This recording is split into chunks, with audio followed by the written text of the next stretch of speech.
Ooh, new chapter. And that means new profile. To reacquaint ourselves with our Irish lass. Born July 14th, Cancer, 30 years old. 5'11", so tall. Interior designer, former architect. Irish, Roman Catholic. Bachelor of Arts in Architecture. Likes chocolate, cats, classical arts, country music, karaoke, board games, video games, anime, and other obscure pop culture items. Ah, the ever-obscure anime. And yoga. Left in a dumpster as a baby, she was found by a peddler and spent most of her childhood roaming the countryside in a beat-up van. Her father taught her how to read, write, and pray. Though an unconventional life, it was all she knew. Child welfare and protection eventually caught on and required that she have a proper education. She was provided a scholarship at St. Sampson School for young ladies and was bullied for being a charity kid. Marianne only had one friend and was mostly focused on her studies, intent on graduating and returning to her father. A shame that he was diagnosed with Alzheimer's soon after. Her work as an architect in Ireland lasted until the Irish economic crisis. She moved to England, and after some time, Luxburn in search of better career opportunities. She has had such a hard life, my poor girl. 7:15 p.m. The numbers are so little on the top of my screen, and they glare at me with such intensity that I can just hear their accusations. I'm late for a night out with the girls, yes, but I have a perfectly good excuse. Jeez. Considering I didn't follow typical office hours, they really can't expect me to be able to just go as I please at 5:30 on the dot. The client is, first and foremost, my priority. I have to sit tight when my personal assistant, Chris, tells me we have a big one coming up and that I shouldn't miss this one. He knows a lot more on the who's who and the what's what when it comes to these socialites, and I trust that judgment call.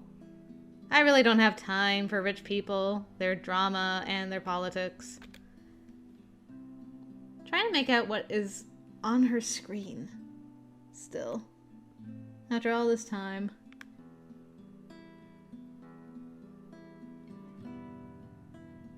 Like, it almost has a Danganronpa feel to it, but I just don't know. These sort who were born with silver spoons in their mouths and who were used to wagging their silver tongues about. So much silver.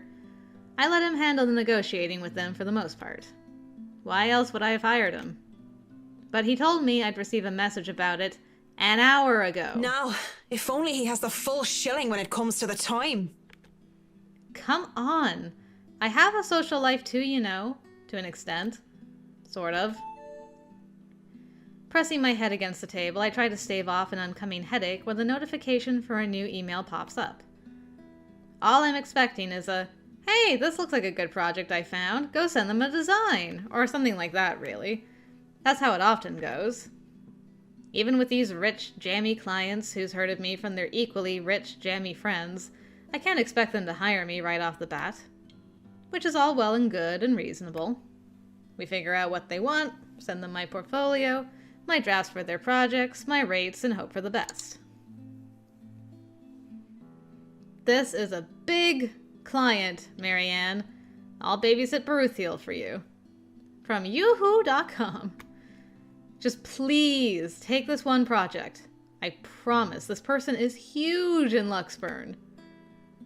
Mr. Parker, this is a formal request to secure the services of Marianne McCullough, hereinafter called the designer, as authorized by Hannah Wright, hereinafter called the client, for interior design work at Ermengarde Mansion, Luxburn, LX180RF, United Kingdom. The client hopes to have the designer there on 21 October, Friday, with the time pending. But as I open the mail and see that I've been requested by the client specifically, well, I certainly didn't expect that.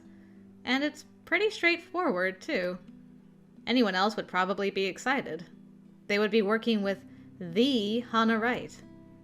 She's just one of those rich socialites that everybody loves to talk about, no matter how hard I try to tune such nonsense out. It would have been enough for me to reply in affirmative to Chris and leave, but he has never pleaded for me to take a project before. We worked with big personalities in the past, celebrities, bankers, and even a few politicians.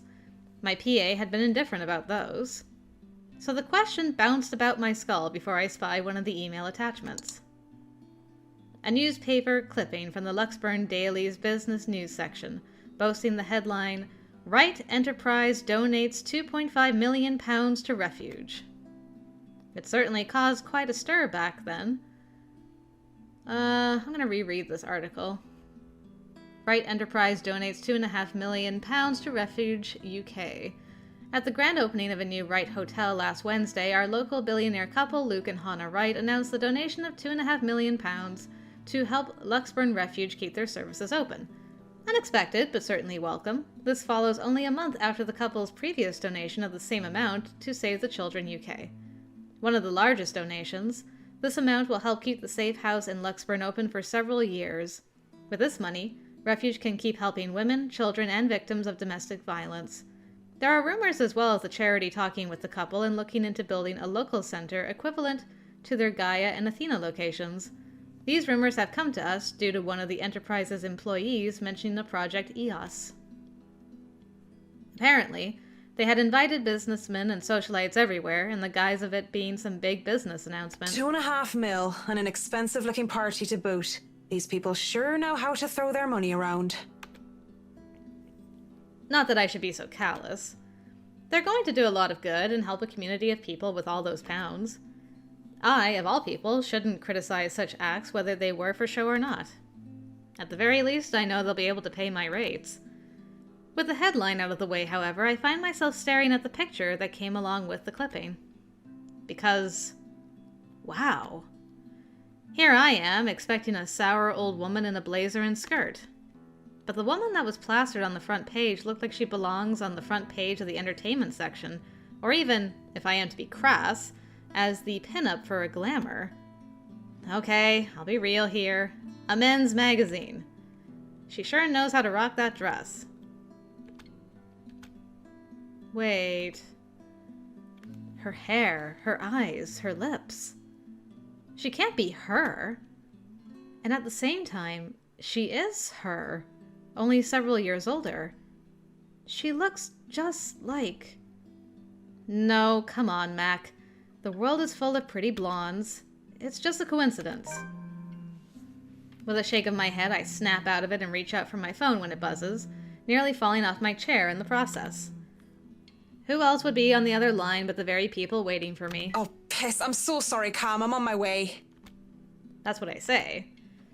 Yet I still don't move from my chair, face flushed and heart racing. I could only stare until I can will myself to reply that, yes, I'm accepting the assignment. And it takes even more time for me to just close the image, shut down the computer, and leave. Even then, it has already burned its image into my head, no matter how much I wish it would just disappear. It makes me eager for the alcohol in the company. It makes me eager for anything that can help me forget. It's a good thing that the nearest pub is just a hop, skip, and a jump from here. Alright, let's read our thingu. An email from the Wrights came, requesting Marianne McCullough's expertise for their home. What seemed like an innocent commission made a different impact on the famous designer after seeing a picture of the Wright Mrs. The Galloway Shawl, as it is called by those who frequented the place, is the only decent Irish pub in this county. You can pretty much tell that someone is new if they call it by its official name, the Crawl Bar. My home away from home ever since I've moved to Luxburn. Well, that is when I'm not cooped up in my condo and working anyway. It has good alcohol, good company, and, thank God in St. Cecilia, good music. Crowd favorites like the Bothy Noise, the High Wesleyan Men, and Second Fusion Orchestra are often played. Not to mention the singing. I love singing. Anyone could just break out into a drinking song, and the others in the pub were just wonderful that they'd start singing along. And doing so while intoxicated is the best of ways to go about it. Hey, it's a win-win as long as I don't puke in the middle of the chorus, and as long as I can get home in one piece at the end of the day. And tonight is karaoke night. What better time than to try and sing all my worries away? That's what my intoxicated brain tells me. The ghost of guilt and sorrow remembers who I am, and in the prison of my heart, I was my only slave. Man, her voice is so good.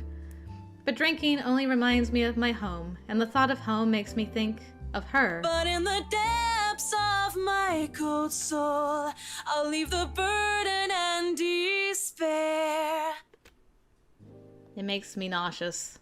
It sickens me that the smallest reminder of her can cause me such grief. I'll fight for what's worth fighting for. Forget the fear, forget the rest. That's such a good song. Of course, that might just be the booze. Any other day, I would have scolded myself for drinking so much. I lied to the Lord, I lied to myself, I lied to you and everyone I care, until there were no more lies to tell. But I already have a client, and we'll be having our first little meet and greet in a few days. Can I just say, also, girl is talented. She's intoxicated. She's singing a song with her eyes closed, so she knows the lyrics off by heart. And she's also, like, thinking about work the next day. Like, girl's very talented. Cowardice is easier than being brave, but at last I found the strength I lost to sing my love letter to you. 'Cause people can lie, but my lone heart beats true. I want to at least enjoy this night, get over the hangover tomorrow, and return to being a prim and proper professional after. That's who I am. Prim and proper. That song was for Cam, our lucky bride-to-be. So give her a hand, Galway shawl. Woo! Yow! Encore! Considering the state I'm in, one can excuse my smug grin as cheers and applause rise among the pub's patrons. Because, possibly off-key public singing aside, I feel like I'm on top of the world right now, and that's a good reason as any to belt out in front of these strangers. With good drinks and good friends, there's nowhere else I'd rather be tonight. And I forget, for a short while. And that song was brought to you by Marianne McCullough, everyone! A round of applause! That was so good. You rock, Marianne. Oh, please stop. You're just saying that. You know neither of us can hold a tune, Marianne. A toast to our shameless drunk singer. May your drinks forever flow and your notes be ever lovely. Cheers! If anyone deserves a toast tonight, that's Cam. Finally sealed the deal after 3 years, eh? Read 'em and weep, bitches. Camilla's diamond engagement ring gleams as she holds it up for all the world to see. She has reasons to be proud. 3 years of living together, and her boyfriend finally asked her the big question. Obviously, she said yes. Don't get too attached to that ring or the one after, sweetie. I was wearing a wedding ring not so long ago, and look at where I am. But enough of me being a downer. Cheers to a happy engagement! Of course, if something like Haruna's divorce were to happen, I'd be there for Cam. Just as Cam had been there for me, acting more than just my yoga instructor. I can't be happier for my friend right now. Cheers! Cheers! Cheers. Well, we both will be there for Cam, won't we? Haruna and I. Haruna. It's been a real bad year for her ever since her divorce. She's such a nice person, even loaning me money to open a studio, and she didn't deserve what her husband had pulled. I'm happy she's smiling again and pigging out like she used to. I think we've all missed our Japanese firecracker. We met in yoga class, something I had joined to keep myself in shape, and... well, honestly, so that I could make friends when I had moved to Luxburn. Clearly, it worked like a charm. And it definitely didn't have anything to do with the fact that I brought along my lucky D20 die with me on that first day. No, sir.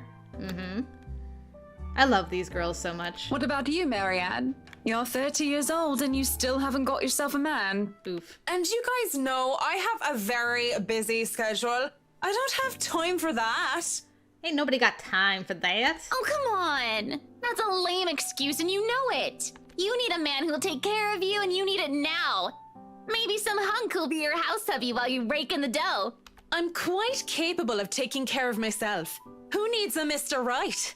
Hey, look at me. I'm Marion McCullough, a lawful neutral cleric with 9 points in wisdom and 8 in charisma, but I can't get myself a date.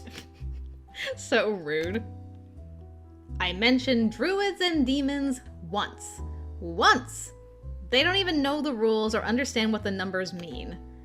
And I certainly am not some sort of holy person. I am a far cry from a miracle worker, and I barely had the willpower to fight off demons.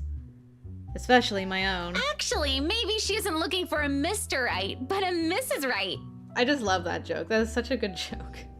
So well done. Oh, my Marianne, we still love you even if you're in the closet. That would explain some things. Howdy now, you don't have a ring anymore. Maybe you two can be together and I don't have to worry about my best girls being alone. What are you on about? There's nothing to explain. But the more I deny, the louder they tease until the other people in the pub start to watch.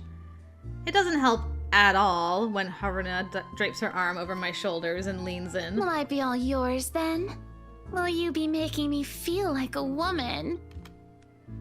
I know that they're just kidding around, but this doesn't make me comfortable in the slightest. So, when Kamala notices my silence and Haruna sees the expression on my face, they stop. And when the awkward air settles over us, the rest of the pub goes back to whatever they were doing before the whole thing ever happened. They probably won't even remember it when they wake up with their massive hangovers anyway. Sorry. Me too. Hey, no hard feelings, right? I raise my glass. They smile. We drink. There's no need to say more. We're all definitely far too drunk tonight. Definitely. Eventually, the fun times end. It is a weekday, after all. And with Haruna being a nurse, she still has to get ready for her next shift. Cam also has a loving fiancé waiting for her at home, and really didn't have to make a fuss about having left some buns in the oven when she took off early. Really, I understand. I was the one who insisted, who was determined to get pissed drunk anyway. Moving to the bar, I sit. Alone at last. Alone with a stranger. I haven't seen him here before, obviously not a regular. He hasn't said a word and just sits there savoring his drink. With his whiskey served neat in one hand and lighter in the other, it doesn't seem like he's noticed me yet. And maybe I should go before he does look my way. Because he was pretty, and he was blonde, and those two things plus alcohol never did me any good. A thought too late? Judging by the way his flushed face and the dazed look in his eyes, he's as pissed drunk as I am. But whereas I feel like keeling over, he looks like he's still ready to take the catwalk by storm. Really, he just has the air of one of those men who think they own the world. Hello there, sexy. Please don't stand up on my account. I already like what I see. Drunk Luke's my favorite Luke. Fancy a drink? It'll be on me. But then again, I might be pleasantly surprised if he proves me wrong. Want some between the sheets? Sex on the beach? I'm talking cocktails, of course. Beach! Fat chance. But it doesn't matter. We both know how to play this game. And there are two different ways for the night to end. One thing or another is going to happen. The question is, what do I want to do? Oh no, that's fine. I'd rather order some blue balls or some AMF if you don't mind. Oof. He looks like he's about to say some witty retort, but stops himself and downs the rest of his whiskey. I order a mint julep, he gets another whiskey, and we start the customary small talk. Of course, the saying, "Ask me no questions and I'll tell you no lies," goes without saying. We ask nothing about each other, offering up falsehoods to establish a strenuous fake connection between two strangers at a pub, if only to pass the time. Whiskey, as I have come to call him, is supposedly 21 years old, single, takes care of his sick mother, and is a manager of some sort. Manager of what? I didn't care to listen to the details. Meanwhile, Mint, as he has come to call me, is 29, and I'm... What did I say I was again? Oh yes, I told him that I was a professional chocolate taster. Because fuck it! If I'm going to lie about what my job is, might as well make it fun. It's a pretty decent chat between two pretty drunk strangers. And maybe it's just me, but we might as fucking well expend the tiniest amount of effort in pretending there's something meaningful in this meeting. Would have been nice too if it was just left at that. But during a lull in the conversation, he brings it up. You know, I've never been with a woman taller than me. And to think he might have been different from the rest. Never have and never will, whiskey. Can we go back to the history of chocolates? Did you know that chocolate candy was introduced in 19th century England as a healthier alternative to alcohol? Saint Lucy was the most beautiful woman of her time. She had men come from the four corners of the world just to see the pure light of her exquisite green eyes. If she were so lucky, anyway. No, enough of the history lesson. Come on, Mint. You know and I know what you came here for. Though not every suitor was gallant, and she was no fool. She had known that sooner or later she wouldn't be able to defend her chastity. Come on. There must be something that gets you going. So she had taken out a knife and gouged out her own eyes. There is something, but I don't think you can handle it. Impressed with her devotion, God restored her eyes and made them more beautiful than before. He has a peculiar sense of humor, hasn't he? Because that only meant suitors kept going after Lucy, and she kept her eyes in a chalice to scare them away. Oh, I'm pretty sure I can handle whatever it is. Saint Lucy, help me. Help me turn away from sin. Help me with my own blindness. My place isn't too far from here. I won't take care of you if it ends up being too much for you. And no one will be able to hear you if you try to scream. You sure you want to go down that road, pretty boy? Wouldn't have it any other way. Well, here we go then. Okay, let's check our journal. Beautiful. Marianne went to the Crawl Bar, also called the Galloway Shawl by its patrons, for a night out with her close friends Cam and Haruna. When they left, Marianne was seen with a stranger, whom she only referred to as Whiskey. In turn, she was called Mint. I wanted to make sure. Okay, so it wasn't the same day of the party. No. Okay. The next night. The best thing about having my condo so close to the pub is the ease of access. As long as I can still stand and walk, I can make it home. Maybe I'd need help from a kind neighbor or two to help me with the last leg if I've really gone overboard on the alcohol. But I always made it home. Sometimes with company. Of course, that always comes with complications, especially with the real clingy ones. But it isn't anything a good tip about stalkers to the building security can't fix. I'm always nervous, though, even if this isn't the first time I've done this. And the first few minutes when we enter my room are the first few agonizing minutes where I try not to panic. How are they going to react to my giant anime poster, for instance? Okay, Mac. So far, so good. Don't let him smell your fear under all that liquid courage. He'll leave sooner or later, and I'll never have to see him again, just like every other man before him. I'd like to say to myself that the men I've brought to my place were more scared than I was. Yet there is no fear when I look into Whiskey's eyes, only delight. When he starts touching me, I don't even hesitate when I push him against the door. Roughness is to be expected. And as long as he sticks to the script, everything will go smoothly. We'll have our little tumble in the sheets, he'll leave, we'll forget about it. If somebody asked what I really wanted, I would have told them that I wanted a bed of roses, chocolates and music, maybe in an Irish castle. But all I really want is her. And that's never going to be a reality. That was my fault, of course. Because I was afraid. because I was a coward. They would never hold a candle up to her. She was the light of my life, and I had let her go. I can't even be bothered at the thought of her. Just the single thought of her makes my resolve to see this affair through waver. Wait. What is it now? Yes, what is it now? What's it gonna be, Marianne? To sex or not to sex? Well, if I'm sticking to my script, one of these answers leads to a CG and one does not. So we're gonna go with the one that does lead to a CG. So, hold on to your eyes. Nothing. Never mind. That's a big drop. But, what can you do? To hell with it. It doesn't matter.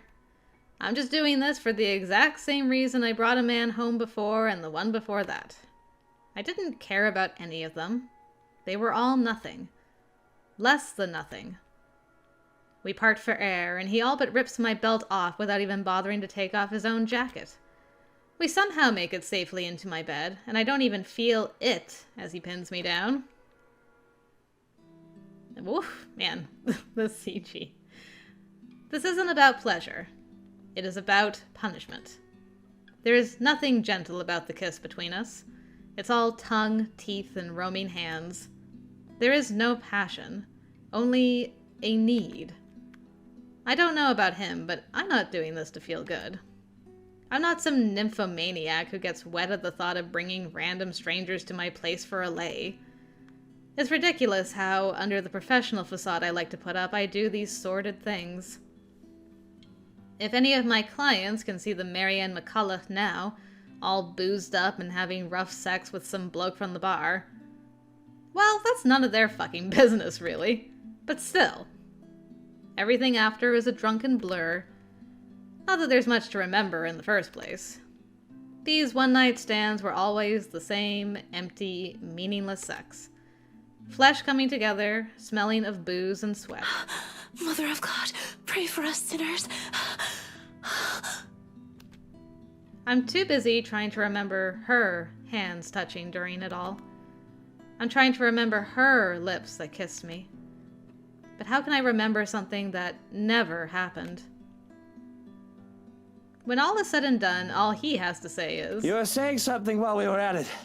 What were you mumbling? What was that? It was a prayer. Like, oh God, fuck me? I like it.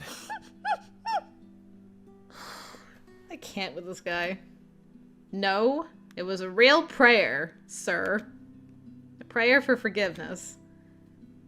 Because as I lie down in my bed while he gets up to leave, I can feel my sins crawling on my back like spiders, filling me with their venom. I feel an itch that made me want to scratch my skin until it bleeds, while my heart pounds in my ears. I can't even register what whiskey says when he whispers his goodbye.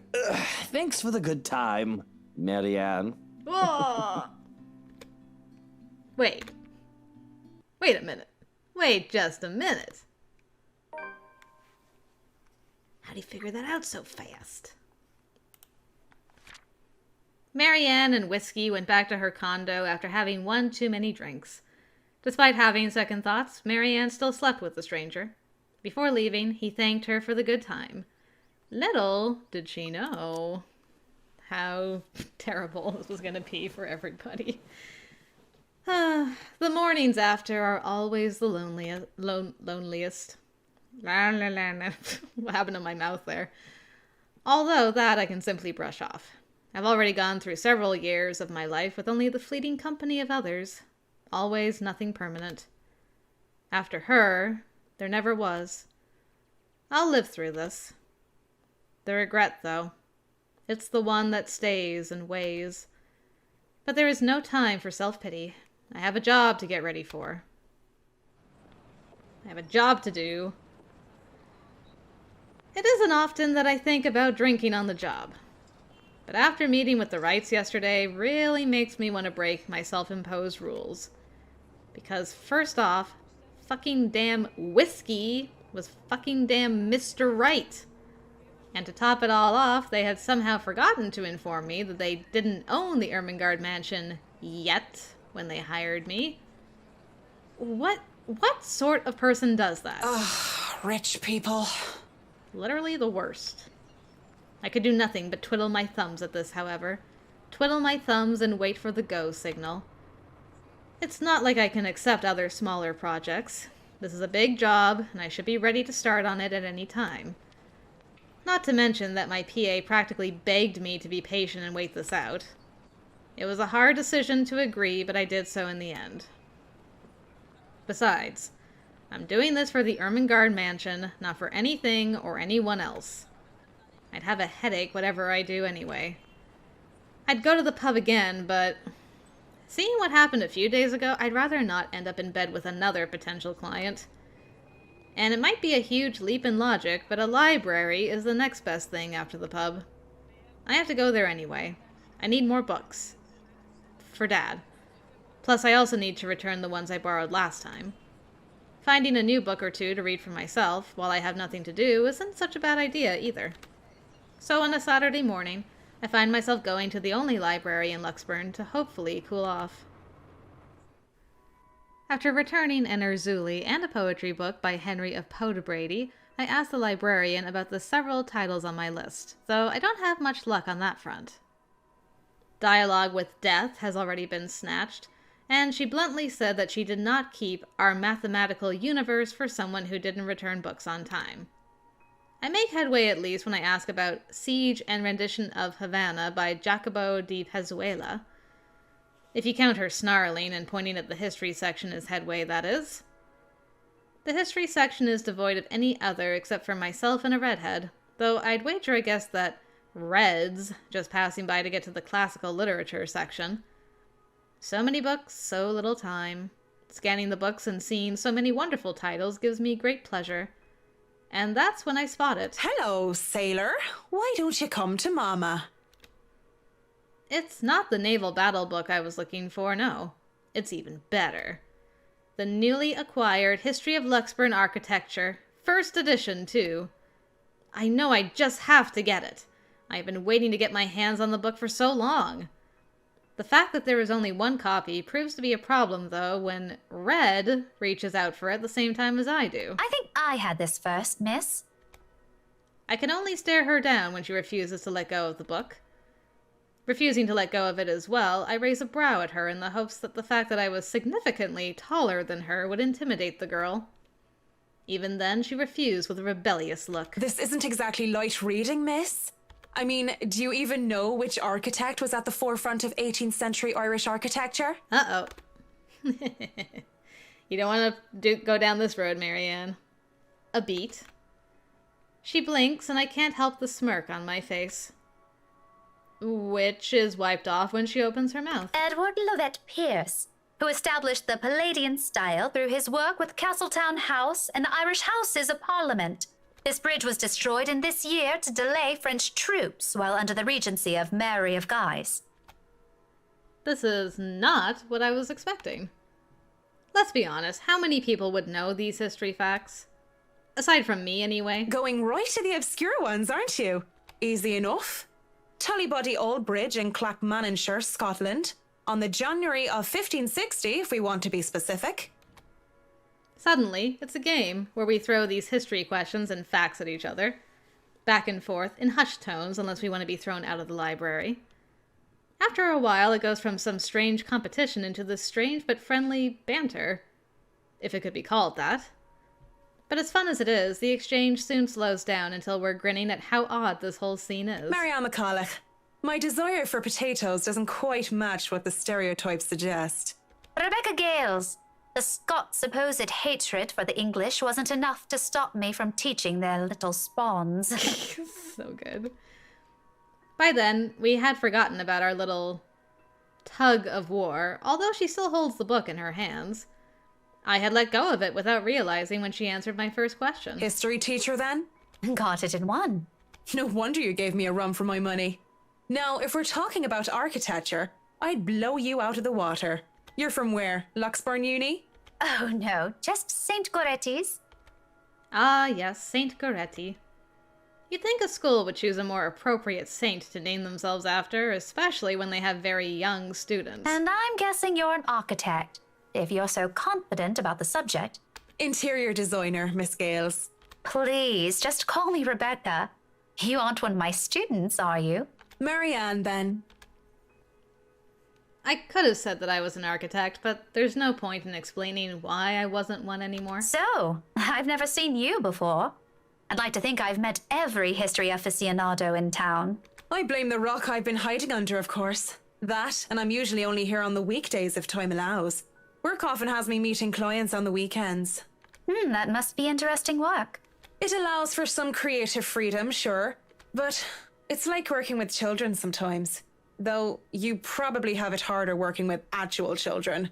The hardest part is convincing them that your idea is their idea. That sounds exciting. It is! But isn't that true for any workplace, though? We just cross our fingers and hope there aren't any man-children in charge of important things. Any big projects right now? I can't imagine that interior designing is a frequent thing. I'm working on the Ermengarde mansion. Lucky me. That mansion. Intach. Wonderful. Breathtaking. I can't wait to start in it. Now that is beautiful architecture. A pause. It looks like she wants to say something at my mention of the house. I'm not surprised. That place is certainly popular with the locals, especially with the urban legends attached to it. In the next second, though, she seems to think better of it and drops what she's about to say. So, do you have a portfolio or anything I can take a look at? I'd love to see your designs. Maybe you have some on a tablet. I've met some designers before, and they're always going crazy over these virtual room apps or another. A tablet? Please. Callicrates didn't need those silly eye-tabs when he built the Parthenon. I certainly don't need one to design a house. The computer back at my place is all I have. Why should I buy such an expensive gadget that will just get outdated within the year when what I have is just as functional? The traditional ways had a far more personal touch, in my opinion. Not to mention, those smartphones are awful tools of procrastination. I can't even count on one hand the number of people I see going outside only to have their eyes glued to the things. And fuck touchscreens. They're evil things that make typing, what should have been a simple task, harder. I do have an online portfolio if you'd like. I can... Speaking, or thinking of the devil seems to have summoned it because before I can even carry on, Rebecca's attention wanes as she pulls out her mobile. For what I can only assume is a call, she gives me an apologetic look before she's standing up and excusing herself. Off farther into the aisle she goes for some privacy. I do my best to give it to her as well, trying to tune her out. Belle, is something wrong? Lunch at the coffee house? Sure, I can make it. I'm not too far. I can be there in 10. But with how quiet the surrounding is, she can't blame me if I overhear snippets of her conversation. When she returns with a sheepish look on her face, I know that our friendly chat has to be cut short. Sorry, I have to go and meet with some friends. It's fine. Totally fine. No need to even apologize. About the book. Her embarrassment increases twofold when she realizes she's still holding on to History of Luxburn Architecture. I don't give her time to think about it as I put a hand up and shake my head. Fishing out a pen and paper from my bag along with one of my business cards, I hand them over to her. You know, I'm busy with work, so I might not even be able to take a peek at it anytime soon. You can go ahead and have it, but you'll have to ring me up when you're returning it just so I can snag it right away. Deal? She makes quick work, penning her number down and handing it back to me with a grin. Deal. Just message me during school hours, of course. You have a good day then. You too. With Rebecca gone, I'm left alone standing in the history section. Although my original plans were simply to sit down and read a good book, our little pop quiz, if you could call it that, made the time pass by without any of us even realizing it. It was fun, and I do believe I made a new friend. Good job, Marianne! Even with the talk of lunch, however, I don't feel like grabbing a bite to eat. There are still other books to be read here, and I'm hoping to find something that will help me while I work with the rights. Something like How to Deal with Arseholes Professionally 101, just in case. I've dealt with a lot of uppity, snooty, and rich clients before, but it's still better to be safe than sorry. Because Luke Wright just takes the fucking cake. And he probably manages to eat it, too. It seems the world is conspiring to keep me from my me time, as my mobile vibrates in my pockets the moment I find something from the shelves of the classic literature section. Marianne McCulloch, Charlie Rose Design speaking. Rose Cooper here, Miss McCullough. I hope I didn't catch you at a bad time or anything, but I just wanted to check in and tell you that we've got the clear to hand over the documents. Madam Wright told us that we should forward the floor plans to you. Already? How did they go through the process so fast? Surely there is so many red tape to even acquire the forms and the transferring of rights. No matter how rich the rights are, it shouldn't be this quick. Right? So, if I can just have your email, I'll be sending them your way. I'd actually like a physical copy of the floor plans. Oh, I suppose that's fine. I'm not at the office right now, but I can inform Miss Santos of your request. I'll make sure to drop by the office after lunch if that's fine. Not a problem.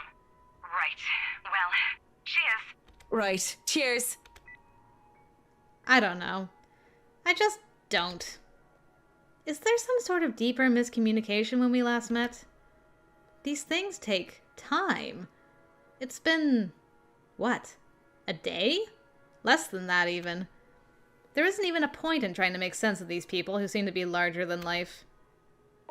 I just don't get it. Oops.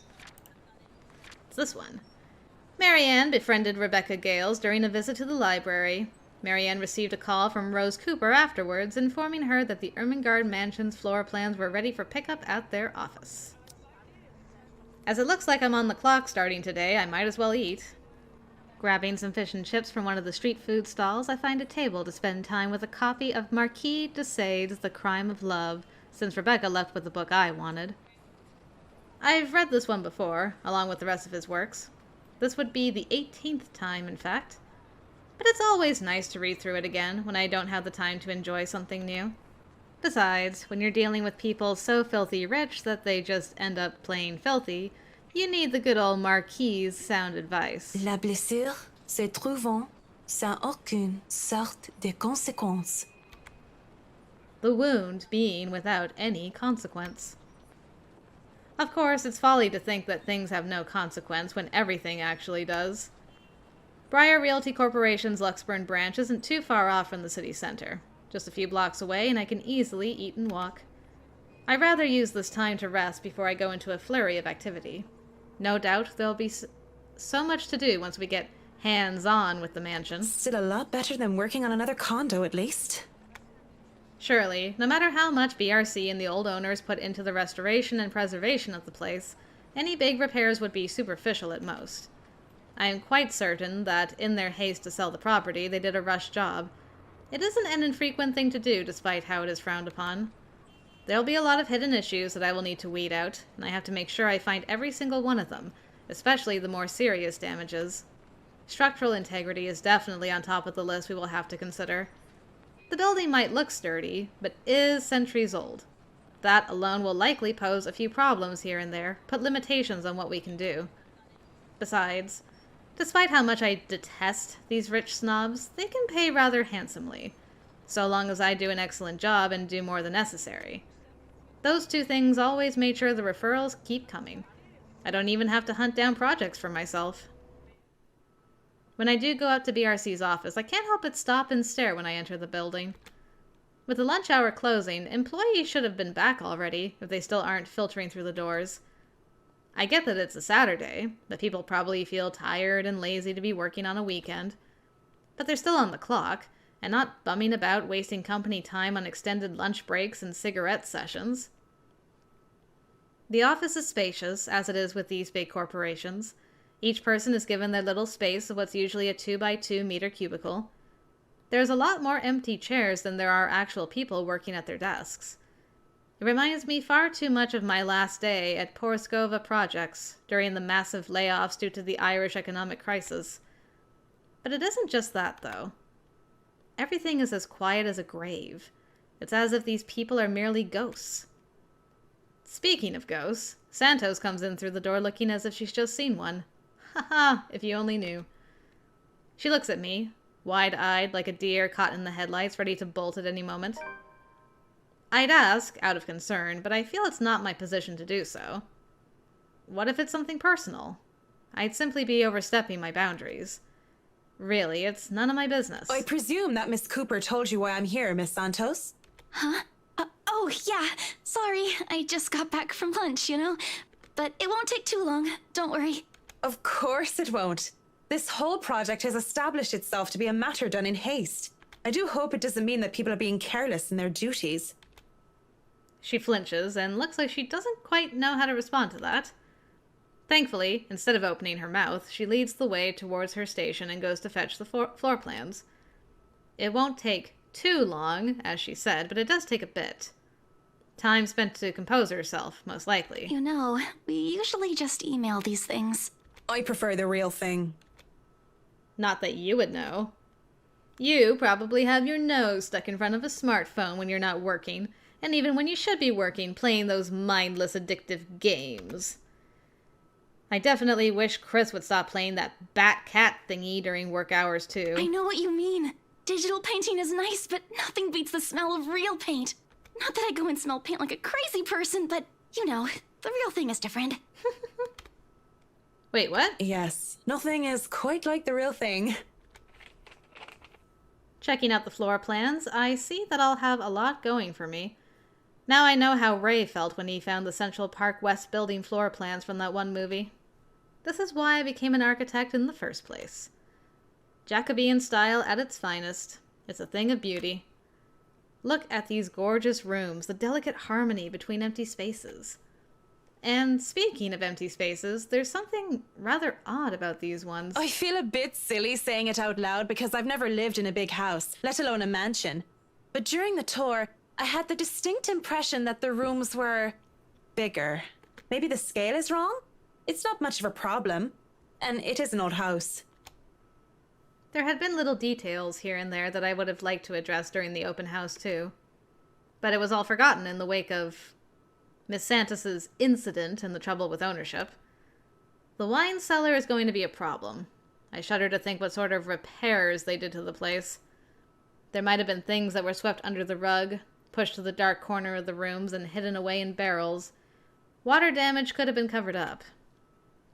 There had been floods due to heavy rains in West England just last year, after all, and if there's any sort of damage to the house's foundation, that's going to be a lot of work.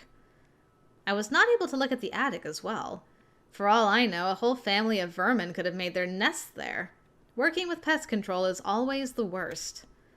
The sheer size of this place is staggering, even if I did just say it was a lot smaller than I thought. I might just be biting off more than I can chew, but who doesn't like a good challenge? First things first, I'll have to... So, do you want a coffee? The one from the staff room is pretty decent. There's really no need. I'm sure you have rules against it. Rules against bringing someone coffee? That's ridiculous. And even if there were regulations against it, nobody's really here to tell Sir John. I've already brought 2 mugs, and I'm not going to drink them on my own. Come on. I have to stamp down my annoyance at being distracted. Seeing the girl, the young woman though, it looks like she has a lot on her mind. If babbling is her way of dealing with stray thoughts, I'm not really the one she should be babbling to. How should I respond? Okay, neither of these lead to a CG, so we will just pick the more positive of the two. Nice. I give her time to speak up.